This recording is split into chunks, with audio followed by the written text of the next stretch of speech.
본문을 간략하게 말씀드리면요. 말세에 자기중심적으로 살아가는 방식이 유행하면서 이에 따른 부정적 영향으로 죄악에 충만한 삶을 살게 되는데 우리가 거기서 돌아서야 된다는 것이죠. 그래서 감사의 본질에 대해서 여러 가지로 생각해 보려고 하는데 오해는 하지 마세요. 이 자기중심적인 삶이 죄라는 것은 아닙니다. 다만 자기중심적인 삶을 살다 보면 이기적인 심성이 구조화되기 때문에 이에 대한 반사작용으로 사랑이 메마르게 되고 그럼 이웃을 돌아보는 마음도 그만큼 줄어들 수밖에 없는 것이죠. 우리 주님께서 내 이웃을 내 몸과 같이 사랑하라고 하셨잖아요. 근데 이웃 사랑이 사라진다는 것은 영적으로 볼 때 불순종의 죄가 되는 겁니다. 근데 그렇게 자기중심적으로 사는 게 요즘 유행하는 삶의 방식이잖아요. 물론 어쩔 수 없이 혼자 사는 경우도 많이 있습니다. 그렇지만 어쨌든 1인 세대가 급증하고 있는 것은 사실이죠. 며칠 전에 이제 뉴스에 나왔습니다. 1인 세대가 1000만 세대를 돌파했다고. 그러니까 1000만 명 이상이 혼자 살고 있다는 것이죠. 그러면서 뭐 혼밥, 혼술, 뭐 여러 가지 혼자 살기의 달인들이 뭐 TV 예능 프로그램을 종횡무진 허약하기도 하고요. 또 TV 예능 프로그램이 이런 것을 부추긴 그런 영향도 분명히 있고요. 가구 형태의 변화에 따른 그 자연스러운 흐름이기도 합니다만 이런 현상이 영적으로 문제가 될 수밖에 없는 그런 이유가 있습니다. 다시 말씀드리지만 뭐 가족이 없어서 혼자 사는 경우는 뭐 어쩔 수 없습니다. 근데 너무 이른 나이에 독립하겠다. 막 이렇게 해서 나가는 요즘에 그런 아이들이 있잖아요. 혼자 하는 게 익숙하다 보면은요, 함께하는 삶이 어색해집니다. 힘들어집니다. 근데 하나님 우리가 서로 사랑하면서 함께 살기를 바라거든요. 하나님은 당신이 직접 지으신 첫사람 아담이 혼자 있는 게 안쓰러워서 이 잠든 아담의 갈비뼈 하나 뽑아서 하와를 만들어 주셨잖아요. 가정을 만들어 주셨다는 말씀이죠. 아담과 하와에게 생육하고 번성하여 땅에 충만하라고 했습니다. 많은 자녀와 후손으로 무리를 만들라는 말씀이죠. 혼자 살라는 게 아닙니다. 아브라함과 이삭과 야곱에게도 같은 말씀을 주셨습니다. 생육하고 번성하라는 말씀은 이 명령이기도 하고 축복이기도 합니다. 기독교는 함께하는 종교입니다. 그러니까 예컨대 혼자 산다 하더라도요. 어쩔 수 없는 1인 가정으로 1인 가구로 살고 있다 하더라도 교회 와서 함께 많이 어울리고 이런 그런 모임을 통해서 그러한 어떤 그 핸디캡을 극복할 수 있는 것이죠. 함께 하라고 우리에게 말씀하십니다. 함께 하라고 교회를 세워 주셨습니다. 그러니까 혼자 살고 혼자 밥 먹고 혼자 영화 보고 혼자 사색이 잠기고 혼자 뭐 그러면서 이웃과 함께 하기를 피한다면 그것은 하나님의 뜻과 맞지 않는다는 말씀입니다. 그보다 더 큰 문제는요. 혼자가 익숙해질 때 자기애가 더 커진다는 거죠. 두 가지가 있습니다. 하나는 자기애가 더 커진다는 것이고요. 굳이 나르시시즘까지는 아니라 해도 자기에 대한 지나친 확신으로 이웃과의 관계의 벽을 쌓고 자기중심적인 사고로 하나님의 존재를 무시하거나 잊어버릴 수도 있다는 거 한 가지 있고요. 또 그와 반대로 여러 가지 환경이나 외모나 지나친 컴플렉스로 자신감을 상실해서 이웃과 함께하기를 거부하면 자기 혐오에 빠져서 은둔형 외톨이가 될 수도 있는 겁니다. 사실 지금 우리는요, 인류 역사상 가장 진보되고 가장 많은 것을 소유한 시대를 살고 있습니다. 과거 세대가 상상도 못했던 기술의 혜택, 물질적 풍요, 정보의 자유를 누리며 살아가고 있습니다. 그러나 아이러니하게도 이토록 많은 것을 가진 시대에 감사가 점점 사라지고 있습니다. 핸드폰 화면을 켜면 넘쳐나는 불만과 비교의 언어, 그리고 더 많은 것을 요구하는 욕망이 가득하게 펼쳐집니다. 우리는 없는 것보다 가지지 못한 것에 집중하면서 이미 누리고 있는 것에 대한 가치에 대해서는 무관심합니다. 감사는요, 일상의 언어가 아니라 특별한 날, 특별한 장소에서만 의례적으로 하는 표현이 되어버렸습니다. 풍요로운 삶을 산다는 것은 좋은 일입니다. 하루 세 끼의 밥을 먹을 수 있고 문화생활을 즐기며 편안하게 머물 수 있는 집이 있고 계절에 따라서 갈아입을 옷이 있고 몸에 특별한 이상이 없으면 그리고 무엇보다 사랑하는 가족과 무탈하게 살 수 있다면 이 정도면 축복이겠죠. 하지만 영적으로는요 오히려 위험할 수 있습니다. 너무 익숙한 축복은 더 이상 축복으로 느껴지지 않을 수 있기 때문입니다. 이러한 삶을 당연하게 여기고 그 당연함이 쌓이면 감사는 무뎌지고 결국 감사의 마음은 사라집니다. 이러한 과정이 반복되면서 감사할 줄 모르는 세대가 되어버리는 거죠. 감사를 잃게 만드는 큰 요인 중에 하나가 비교입니다. 비교는 상대적인 박탈감과 이에 따른 결핍의 마음을 만들어냅니다. SNS를 켜는 순간 친구의 화려한 삶이 눈앞에 펼쳐집니다. 해외에서 찍은 멋진 여행 사진이 올라옵니다. 동료의 승진 소식이 올라오기도 하고 과거에 나보다 못했던 친구가 나보다 멀찍이 앞에서 달려가는 그런 삶의 모습을 SNS를 통해서 보기도 합니다. 누군가의 완벽한 일상은 나의 현실을 초라하게 만듭니다. 이러한 비교는 감사하는 마음을 사라지게 합니다. 왜 나는 저 친구처럼 되지 못할까? 이런 생각이 자리 잡는 순간 내가 가진 것에 대한 만족은 사라지고 맙니다. 감사의 이제 감사는 비교의 반대편에 있다는 말이 있습니다. 남과 비교하는 대신에 나에게 주어진 것을 소중히 여길 때 감사할 수 있습니다. 문제는 우리 사회가 이 비교를 부추긴다는 점입니다. 교육은 경쟁을 중심으로 이루어지고 이미 유치원부터 고시를 봐야 된다고 하는 말이 있잖아요. 그 올라갈 수 있는 그 확률이 높아서요. 그 경쟁률이 높아서. 그리고 광고는 늘 나에게 없는 것을 일깨워주면서 구매를 자극합니다. 너 이거 없지? 이거 꼭 필요해. 더 많이 가져야 된다. 더 나아져야 된다. 이 메시지가 끊임없이 쏟아집니다. 그 속에서 사람들은 감사 대신에 불만을 배우고 만족 대신에 욕망을 키워가게 되는 겁니다. 결국 우리의 마음은 채워지지 않은 허기가 가득 차게 됩니다. 아무리 손에 쥐어도 더 큰 무언가를 원하고요. 그 끝없는 추구 속에서 평안은 사라집니다. 감사하지 못하는 또 다른 이유는요. 인정받으려는 마음입니다. 현대인은 끊임없이 자기의 가치 있는 존재, 자기가 가치 있는 존재임을 증명하려고 합니다. 타인의 시선이 곧 나의 존재 이유가 되고 SNS의 좋아요 숫자가 나의 자존감을 대신하기도 합니다. 그러나 타인의 평가에 기대어 사는 삶은요, 그만큼 불안할 수밖에 없습니다. 평가가 줄어들면, 그잖아요? 감사는 자기 자신으로부터 시작되어야 됩니다. 누군가의 인정을 받지 않아도 지금 나에게 주어진 삶을 받아들일 때 마음에서 감사가 피어날 수 있어야 됩니다. 하지만 인정받기 위해서 사는 사람은 자신을 사랑하지 못합니다. 그리고 자신을 사랑하지 못하는 사람은 감사할 줄 모르는 사람이죠. 데살로니가전서 5장 18절 보세요. 범사에 감사하라. 이것이 그리스도 예수 안에서 너희를 향하신 하나님의 뜻이니라. 감사는 상황이 좋을 때만 하는 감정이 아니라는 말씀입니다. 신앙인이라면 항상 지니고 있어야 되는 기본적인 삶의 태도입니다. 그러나 현대인에게는 결과와 성취에 따라 감사 여부를 결정하는 그런 경향이 매우 짙습니다. 그래서 실패 앞에서는 입을 다물고 성공했을 때만 감사하는 거죠. 감사가 조건적이 되어버린 겁니다. 이렇게 조건적인 감사는 오래 못 갑니다. 상황이 변하면 오히려 불평하게 됩니다. 결국 그 마음에는 불안과 냉소만 남게 됩니다. 감사를 잃은 사회는 더욱 경쟁적으로 변하고 인간성은 냉정해집니다. 사람은요, 자신이 받은 은혜를 잊을 때 타인에게 무례해지는 경향이 있습니다. 가정에서는 부모의 사랑을 당연하게 여기고 직장에서는 동료의 수고를 인정하지 않습니다. 사회 전반에 감사의 언어가 사라지면 가정이든 사회든 관계는 점점 메말라 갑니다. 감사는 관계를 이어주는 보이지 않는 밧줄입니다. 고맙습니다. 감사합니다. 이렇게 주고받는 그런 말 한마디가 서로의 마음을 따뜻하게 만들고 서로 존중하게 합니다. 그러나 이 말을 잃어버리는 사회는 점점 거칠어지고 결국 각자 도생의 길로 나가게 됩니다. 자녀에게 감사를 가르치는 것은요, 단순한 예절 교육이 아닙니다. 그것은 은혜를 기억하는 마음을 가르치는 일입니다. 은혜를 기억하는 사람은 항상 겸손하고 겸손한 사람은 언제나 감사할 줄 압니다. 신앙적으로 또 보면 감사는 믿음의 열매입니다. 하나님께서 내 삶을 주관하신다는 믿음이 있을 때 우리는 어떠한 상황에서라도 감사할 수 있습니다. 풍족할 때뿐만이 아니라 고난 중에도 감사할 수 있는 사람. 그가 진정으로 행복한 사람.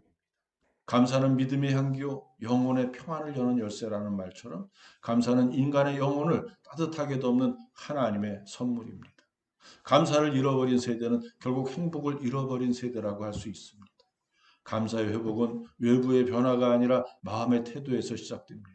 내가 이미 받은 은혜를 기억하는 것이 감사의 본질입니다. 우리가 다시 감사의 언어를 회복한다면 관계는 회복되고 마음은 평안을 찾게 됩니다.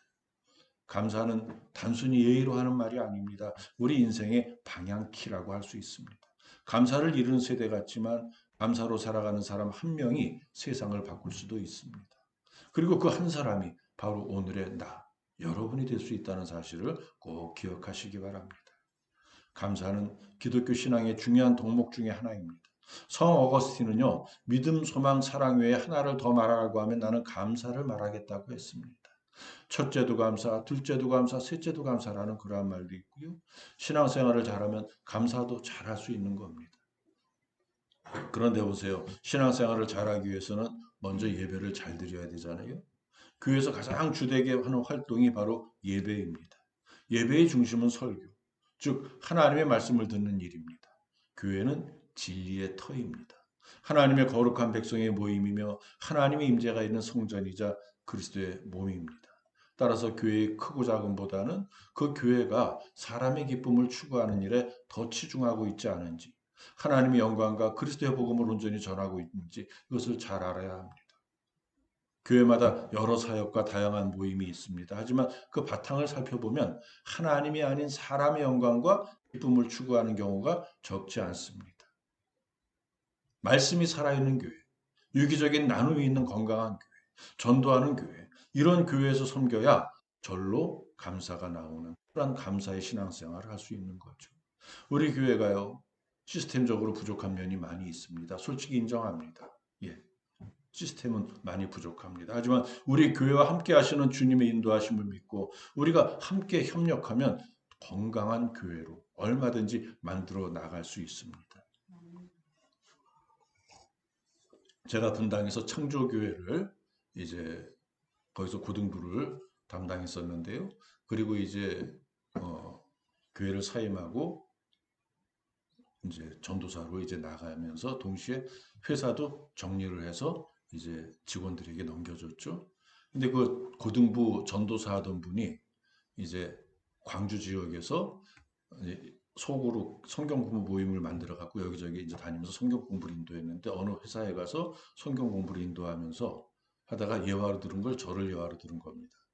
제가 아는 분이 제가 아는 집사님이 광주에서 사업을 크게 했는데 그런데 목사가 되기 위해서 그 사업을 다 직원들한테 주식 하나도 안 갖고 안 남기고 다 직원들한테 넘겨주고 그리고 이제 목회를 시작해서 지금 하고 계십니다. 그래서 저는 항상 그 집사님, 그 목사님을 그땐 제가 전도사였을지 뭐 확실히 모르겠나 하여튼 존경한다 하면서 그런 이야기를 했더니 그 듣고 있던 중에 한 사람이 혹시 그분이 백 목사님 아닌가요? 그래서 어떻게 하냐 그랬더니 이 회사가 그분이 세운 회사입니다. 그러더랍니다. 그래서 너무 놀랐다고 저한테 연락을 주셨었거든요. 근데 어제 제가 얘기를 하냐면 어제 페이스북에서 그 목사 오랜만에 사진을 올렸더라고요. 한 20명 정도 되는 자기 교회 교인들하고 같이 교회 앞에서 찍은 사진을 올렸는데 거기 제 친구 2명이 있었습니다. 너무 반갑더라고요. 그걸 보고 또 너무나도 반가워서 제가 글을 남겼더니 또 바로 답이 왔습니다. 조만간에 한번 만나자고요. 제 딸 결혼한다는 얘기는 안 했습니다. 그냥 한번 조만간에 만나는 그러한 일이 있을 것 같습니다. 그러니까 하나님의 자녀들 합력하면서 이렇게 건강한 교회로 만들어가는 모습. 이게 하나님이 당신의 자녀들에게 바라시는 모습이죠. 이제 하나님이 기뻐하심으로 은혜를 누리는 좋은 방법입니다. 따라서 감사는 은혜를 부르는 동력이 됩니다. 감사라는 덕목을 놓고 사람들의 모습을 나누어 보면 두 가지 모습을 나타나는 것을 보게 됩니다. 그것은 감사하는 사람과 감사하지 않는 사람입니다. 분명하게 나뉘어집니다. 감사하는 사람은요, 어떠한 일이 있어도 습관적으로 이게 입에 붙어 있습니다. 감사합니다. 어떤 사람은 입에 욕이 붙어 있잖아요. 습관적으로. 욕이 먼저 나와야 말이 되는 사람이 있거든요. 그런 사람은 감사가 없는 사람이죠. 근데 항상 습관적으로 감사가 붙어 있으면요. 그럼 싸울 일도 없고요. 누군가와 다툴 일도 없고요. 사소한 일이라도 항상 감사합니다. 그냥 넘어가 버려도 아무렇지도 않은 일에도 꼭 감사합니다. 절대로 그냥 넘어가지 않아요. 그러나 감사하지 않는 사람은요. 반드시 감사를 표해야 될 상황에도 어떻게든 피해버립니다. 피할 수 없는 상황이 되면 마지못해 감사하는 척하는데 진심은 표현하지 못합니다. 그런 감사는 온전한 감사가 아니죠. 하나님만이 아니라 사람도 절대 받지 않습니다. 감사 표시를 잘하는 사람은 대부분 긍정적이고 적극적인 성품을 지닌 사람입니다. 반면에 감사하지 않는 사람은 부정적인 성품을 지닌 사람입니다. 물론 지나치게 소극적인 성격인 탓에 감사의 표현을 제대로 못하는 사람도 있습니다. 이렇게 감사하는 사람과 감사하지 않는 사람이 뚜렷하게 나누어진다면 이렇게 구분하는 것도 가능한 것인지 생각해 보세요. 감사 잘하는 사람은 예수 믿는 사람이고 감사하지 않는 사람은 예수 안 믿는 사람이다라는 구분. 이게 가능할까요? 저는 꼭 그렇지 않다고 봅니다. 꼭 그렇지 않은데 이런 가정이 맞는다면 얼마나 좋을까? 이런 생각을 하는 거죠. 세상에 예수 믿는 사람이 더 늘어나게 되는 거잖아요. 그럼 사회가 얼마나 더 밝고 얼마나 더 건강해질까요? 굳이 감사의 동력만 아니라도 당연히 그래야죠. 근데 그게 꼭 그렇지 않거든요. 정말 이건 그냥 정치 얘기가 아니라 그냥 들어주세요. 막 국정감사에서 막 싸우잖아요. 서로 막 싸우고 서로 욕하고 막 이러잖아요. 근데 저분은 어느 게 안수집사고 저분은 어느 게 권사고 다 합니다. 저는 그분들. 그런 분들이 나와서 서로 여야를 갈려가서 서로 막 싸우고 막 입에 못 담을 말 막 하고 그 모습들 보면은요 꼭 예수 믿는 사람이 많아진다고 사회가 밝고 건강해지는 건 아닐 것 같다라는 생각도 이런 부정적인 생각도 하게 됩니다만 예수를 제대로 잘 믿으면 그렇게 되겠죠. 예수를 잘못 믿는 거죠. 예수를 제대로 잘 믿는 사람들이 그렇게 국회에 가득 모인다면 싸울 일이 어디 있습니까? 서로 협력하고 나가겠죠. 그럼 얼마나 이 세상이 좋아질까요? 예수 믿는 사람이라고 해서 모두 감사를 잘하는 사람은 아니라는 말씀입니다. 반대로 예수 안 믿는 사람이라고 몽땅 감사와 관계없는 사람도 아닌 것 같습니다. 물론 예수 안 믿는 사람의 감사의 대상은요, 하나님이 아니죠. 그들은 사회관계 속에서 타인에게 감사하는 일에 능한 사람들인 겁니다.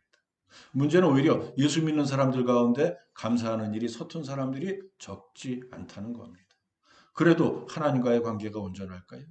아마 힘들 겁니다. 하나님은 감사받기를 즐겨 하시는 분이기 때문에.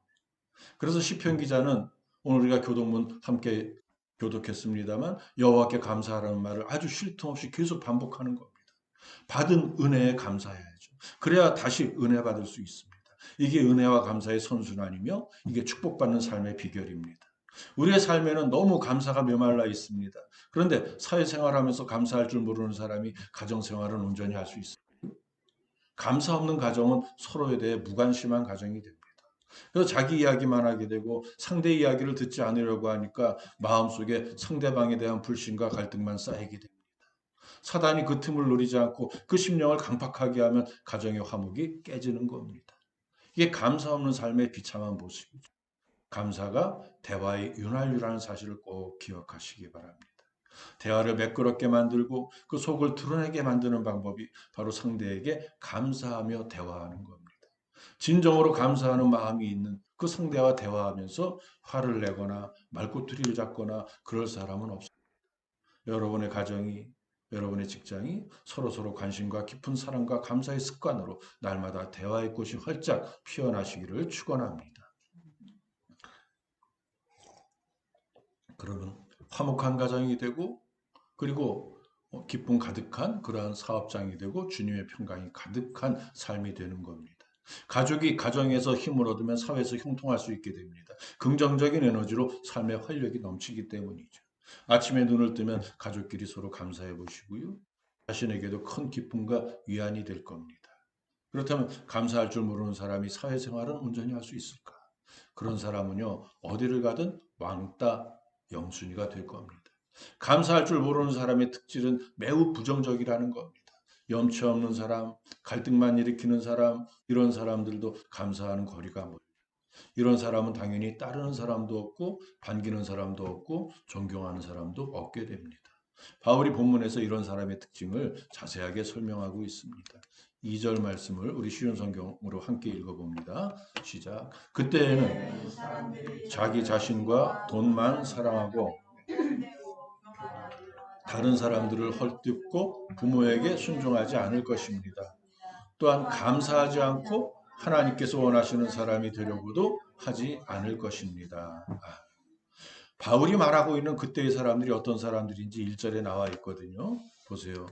너는 이것을 알라? 말세에 고통하는 때가 이르러. 예, 그러니까 말세의 사람들이 저렇다는 겁니다. 근데 말세가 언제입니까? 철학자들은요, 태초부터 말세가 시작되었다고 합니다. 플라톤은 정의가 사라지는 시대를 말세라고 했습니다. 신앙적으로 볼 때 예수 그리스도께서 재림하시기 직전의 때를 말세로 합니다. 따라서 사단의 권세가 왕성할 때니까 플라톤의 이야기가 일리 있는 말이죠.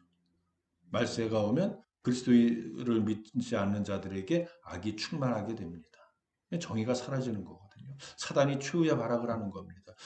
혹시 지금이 그때라고 생각 들지 않으십니까? 여러 분야에서 충격적인 말세의 징조가 나타나고 있잖아요. 예화를 여러 개 준비했지만 다 지웠습니다. 왜요? 이미 뉴스로 여러분도 다 알고 계시니까. 사도 바울의 말과 같이 부모를 거역하는 세대가 말세라면 지금 거의 완전한 말세라고 볼 수 있습니다.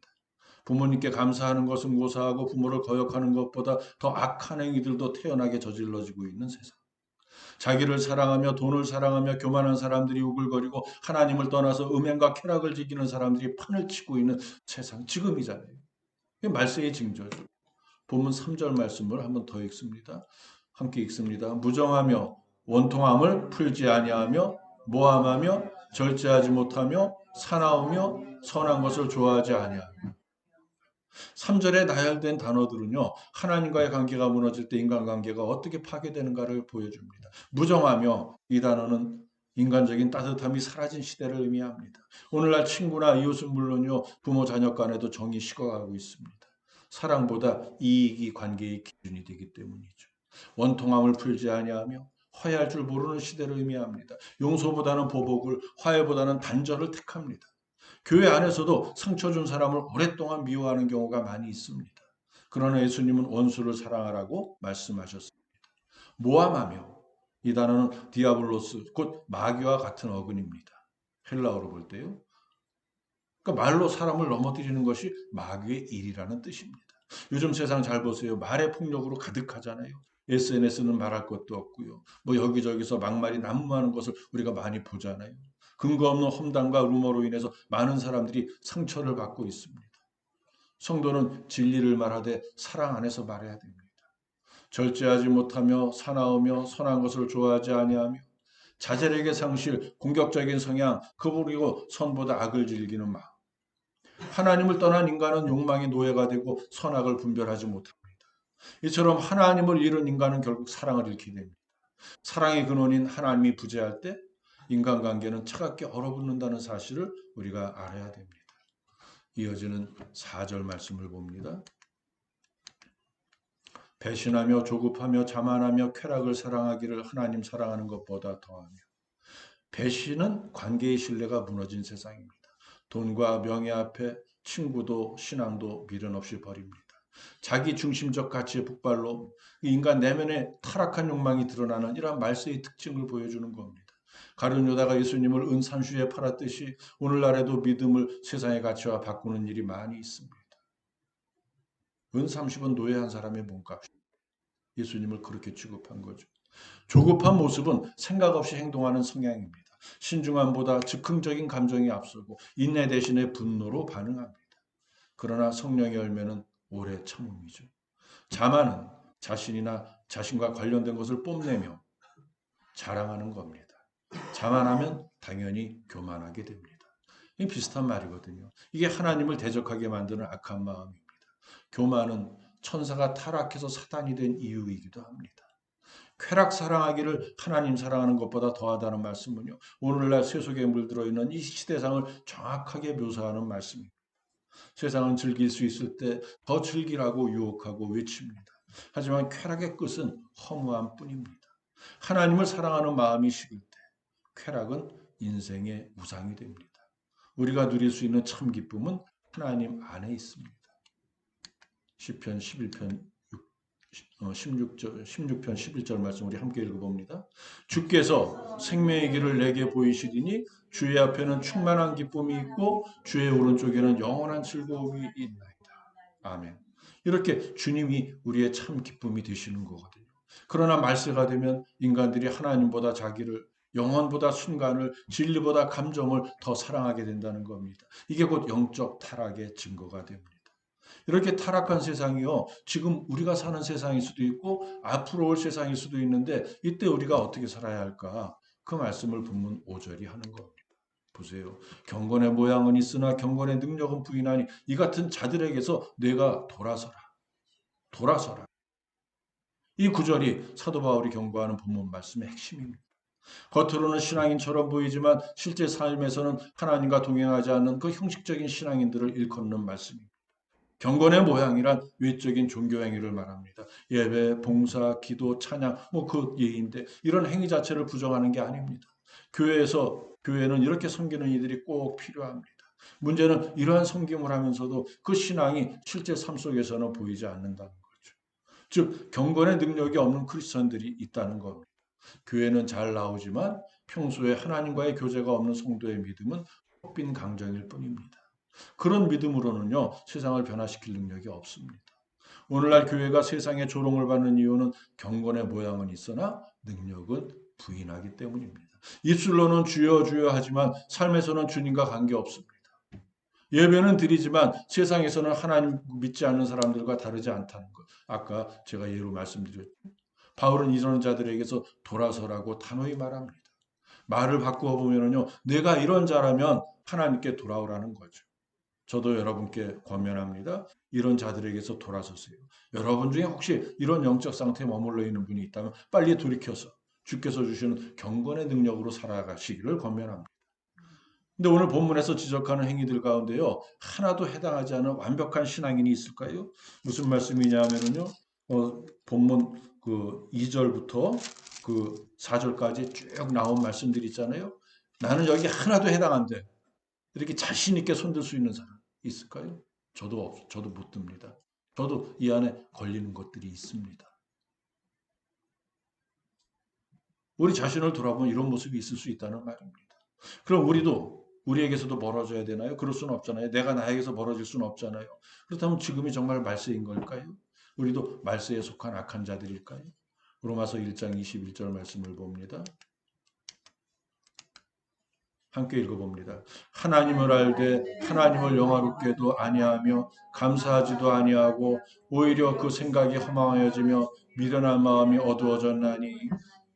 사도 바울이 말하고 있는 이 사람들은요, 창조 이래 지금까지의 사람들입니다.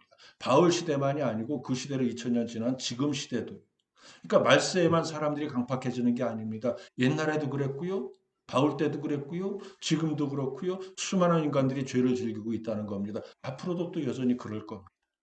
하나님을 만만히 보고 있는 거죠. 이게 아주 잘못된 인간의 본성입니다. 하나님과의 관계가 어긋나기 전에 하나님께서 처음 창조하셨을 때 그 인간의 본성은 절대로 이러지 않았습니다. 하나님께서 모든 피조물 중에 유일하게 당신의 형상으로 지으신 피조물이잖아요. 그래서 하나님의 지정의를 모두 물려받은 유일한 피조물이잖아요. 근데 죄로 인하여 그 형상이 일그러뜨려졌잖아요. 거룩하고 참되고 온전한 모습으로 하나님의 특별한 사명을 지니고 만들어졌는데 딴 길로 가고 만 겁니다. 나의 나된 목적이 무엇입니까? 하나님께서 인간을 만드신 이유가 무엇입니까? 오직 하나님의 영광을 위해서잖아요. 하나님을 영화롭게 하고 영원토록 그를 즐거워하는 삶을 살기 위해서. 이게 인생의 목적이요 인간의 사명이라는 사실을 절대로 잊으면 안 됩니다. 그렇다면 저는 악에서 떠나기 위한 좋은 방법이 무엇입니까? 현실적으로 세상에서 이러한 자들과 단절할 수 없잖아요. 아니, 내가 이런 자도일 수도 있다는 그 말씀드렸잖아요. 어떻게 해야 됩니까? 반대로 해야죠. 로마서 12장 21절에 답이 있습니다. 악에게 지지 말고 선으로 악을 이기라. 주님도 원수를 사랑하라고 하셨죠. 구체적으로 어떻게 하면 됩니까? 모든 일에 감사로 답하는 겁니다. 감사합니다. 선한 일은 물론이요 악한 일을 당해도 싸우지 말고 감사합니다. 어렵겠죠. 어려운 일입니다. 나를 위한 일이라면 해나기 어렵습니다. 우리의 성정으로는 불가능한 일입니다. 이전에 그 교회 그 전도사님, 여전도사 우리 교회 와서 헌신 예배 설교하신 전도사님이 그 목사님을 아들같이 이렇게 아끼셨는데 담임 목사님을 아주 핀잔을 줬던 일이 있는데 그러고 돌아서서 회개했다고 하시더라고요. 왜 핀잔을 줬냐 그랬더니 두 분이 같이 길을 가는데 저쪽에서 어떤 사람이 오니까 이 목사님이 불나게 쫓아가서 인사를 하더랍니다. 그러고 활짝 웃고 돌아오더랍니다. 그래서 목사님은 속도 없냐고 야단을 쳤답니다. 왜요? 그분이 아주 교회에서 지긋지긋하게 목사님 속썩이다가 교회 옮긴 분인데 근데 그분을 길에서 보고 쫓아가서 반갑다고 인사를 하고 그러고 오시더랍니다. 그래서 속도 없냐고 야단을 쳤는데 돌아서 보니까 아 목사님이 맞구나. 그래야 되는 거구나. 이렇게 정말 우리의 마음으로는 불가능하지만 이게 주님을 위한 일이라고 생각한다면 얼마든지 가능한 일입니다. 우리에게 겨자씨와 같이 아주 작은 믿음만 있어도 너끈히 해낼 수 있습니다. 이렇게 감사만 하면 그로 인한 유익은 얼마든지 많이 있습니다. 여러분은 감사할 일이 없다고 생각하십니까? 절대로 그렇지 않습니다. 우리의 삶 자체가 감사할 일 투성이거든요. 감사해야 은혜 받고, 감사해야 은혜 받고, 감사해야 축복받고, 비록 감사할 줄 모르는 사람들이 우글거리는 세상이지만, 그래도 하나님께 감사하는 믿음의 사람이 많이 있습니다. 이들이 세상의 소망입니다. 여러분도 세상의 소망이 될 수 있기를 축복합니다. 늘 충만한 믿음 가운데 아주 작은 일에도 감사함으로 더 행복한 그러한 믿음의 삶 가운데 머무시기를 주님의 이름으로 축원해 드립니다.